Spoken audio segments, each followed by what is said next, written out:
नमस्कार दोस्तों। लास्ट एक महीने से जिस हिसाब से इंडियन शेयर मार्केट नीचे आते जा रहे हैं और इतने वॉलेटाइल रह रहे हैं कि जो निवेशक हैं इस समय सच में उनके मन में दुविधा बनी हुई है कि वो इस गिरते हुए मार्केट में इन्वेस्ट करे कि ना करे। उनके मन में एक कन्फ्यूजन अभी भी बना हुआ है और वो सोच रहे हैं मार्केट्स और कितना टूटेगा, या मार्केट इसके बाद ऊपर जाएगा, या कितने दिन तक मार्केट ऐसा टूटते जाएगा। देखिए, ये चीज़ आज मैं आप लोगों के साथ थोड़ा डिस्कस करूँगा।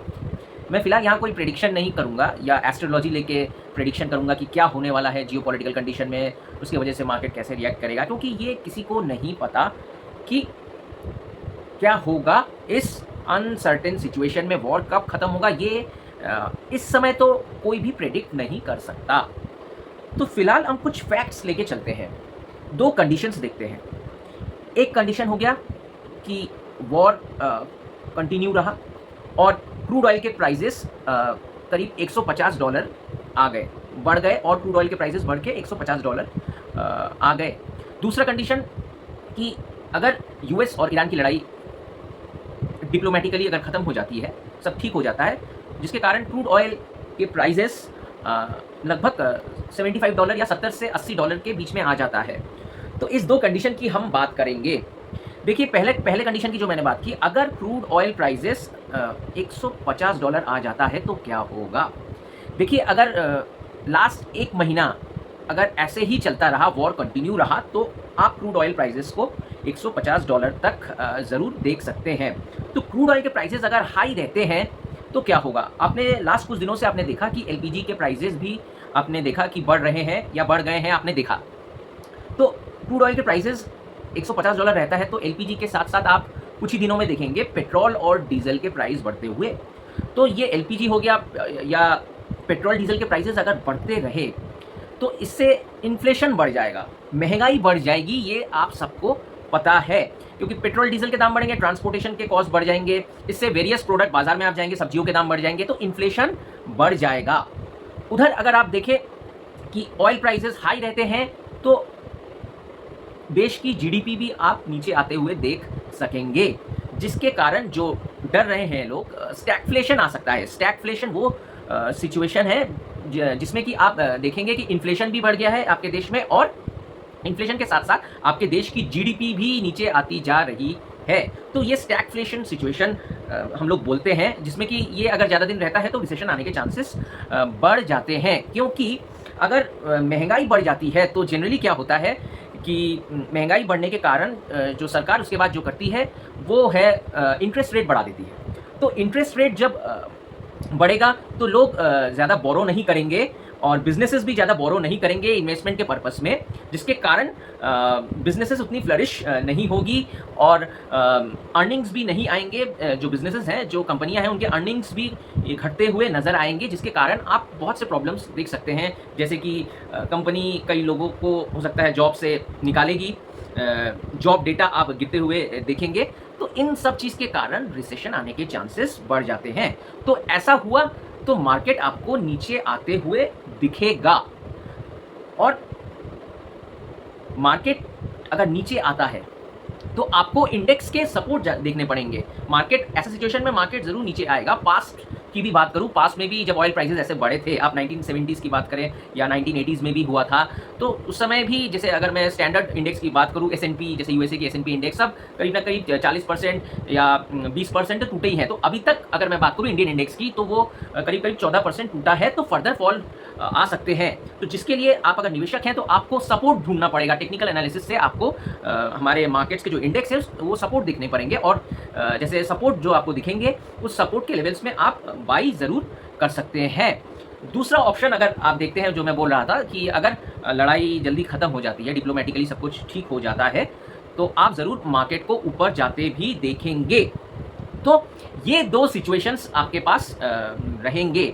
अगर आप एसआईपी इन्वेस्टर्स हैं तो आप तो मंथली बेस में इन्वेस्ट करेंगे। जो लोग डायरेक्टली जो स्टॉक मार्केट में इन्वेस्ट करते हैं, तो मैं आपको यही बोलूँगा, ये जो गिरते हुए मार्केट में जो सपोर्ट लेवल्स है, अगर आप पे अच्छे सपोर्ट लेवल्स पे अगर नीचे मार्केट और आता है, जैसे 21,700 या 20,300 या 18,750, ये इन लेवल्स में अगर आप बाई करते हैं तो आपको फ्यूचर में अच्छे प्रॉफिट हो सकते हैं। क्योंकि देखिए ऑयल प्राइसेस तो ऐसा नहीं हो सकता कि 6 साल 7 साल या 2 साल से 3 साल से ये प्राइसेस हाई रहेंगे। इससे अगर ऐसा होता है तो पूरी दुनिया ही ख़त्म हो जाएगी। क्योंकि जब ऑयल के प्राइसेस नीचे रहेंगे, मार्केट तो ज़रूर नीचे आएंगे, लेकिन जब सब कुछ ठीक भी होते नज़र आएगा तब मार्केट रिकवर भी करते हुए आपको दिखेगी। तो इन नीचे लेवल्स में अगर आप बाई करते हैं तो ये आपके लिए अपॉर्चुनिटी है जो आपके लिए अच्छा होगा। अगर आपके पास पैसा हो या आपकी सैलरी अगर अच्छी आ रही हो, हाई सैलरीड इनकम हो, तो ज़रूर अगर आप निवेशक हैं तो इन लेवल्स में आप बाई कर सकते हैं। अब दूसरी बात ये है कि जिनके पास, जो लोग ऑलरेडी इन्वेस्टेड हैं इस मार्केट में और उनके पास ज़्यादा पैसा नहीं है इन्वेस्ट करने के लिए, तो बेस्ट ऑप्शन है कि आपको वेट एंड वॉच, आपको देखना पड़ेगा। आप चुपचाप मार्केट को देखिए। ऐसा नहीं है कि मार्केट में आपको हमेशा रिएक्ट ही करना पड़ेगा और हर बॉल पे आपको छक्का मारना है, ऐसा कोई ज़रूरी बात नहीं है। आपको अगर ऑफ स्टंप के बाहर की गेंद, अगर स्विंगिंग बॉल मिल रहा है, आउट स्विंग बॉल मिल रहा है, तो आप उसको लीव भी कर सकते हैं। तो हर समय मार्केट में जो आपको रिएक्ट भी करना पड़ेगा ऐसा कुछ नहीं है। आप वेट एंड वॉच भी देखते रहिए। बाद में जब जो सिचुएशन अगर स्टेबल होती है तो आप मार्केट को रिकवर होते हुए भी देख सकते हैं। तो ये दो कंडीशंस के बेसिस में आपको निर्णय लेना पड़ेगा। जो देखिए ये दुविधा आपके मन में आ रही है, अनसर्टेनिटी, तो दो कंडीशंस मैंने आपको बोले, या तो ऑयल के प्राइस $150 जाएगा या ऑयल के प्राइसेस $70 से $80 के बीच में आएंगे। तो पहला कंडीशन रहा तो आप देखेंगे मार्केट को और नीचे आते हुए। अगर दूसरा कंडीशन रहा तो मार्केट ज़रूर रिकवर करेगा। और ये इस सिचुएशन में आप क्या करेंगे, ये आप इंडिविजुअल टू इंडिविजुअल वेरी करता है कि आपका सिचुएशन क्या है। तो इस मार्केट में आपको पैनिक नहीं करना है। चुपचाप, अगर आपके पास अगर अपॉर्चुनिटी मिल भी रही है लेकिन आपके पास अगर पैसा नहीं है तो आप इस समय मार्केट को जस्ट ऑब्जर्व भी करिए। हर समय रिएक्ट करना ज़रूरी नहीं है।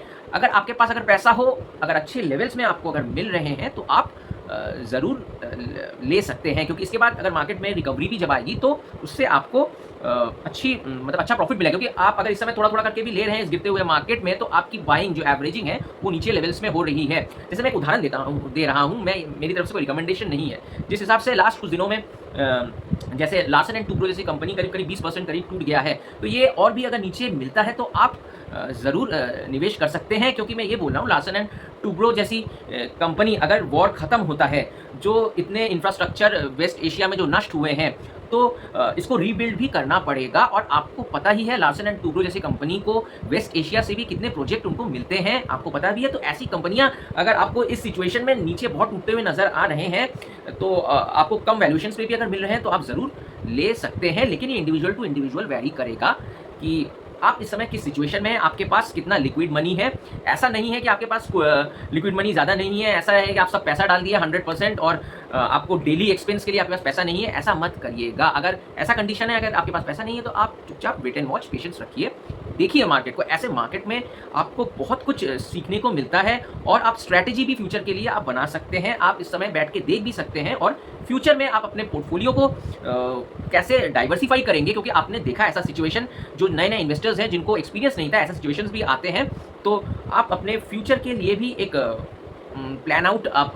एक प्लान तैयार कर सकते हैं कि आप फर्दर इन फ्यूचर आप जो आपका पैसा है, आप कैसे वेरियस एसेट में अपने पैसे को डाइवर्सिफाई करेंगे। ये आपके लिए बहुत अच्छा समय है और इस मार्केट से आपको बहुत कुछ सीखना चाहिए। तो आज के लिए इतना ही। Good night. कल देखते हैं मार्केट कैसे करते हैं।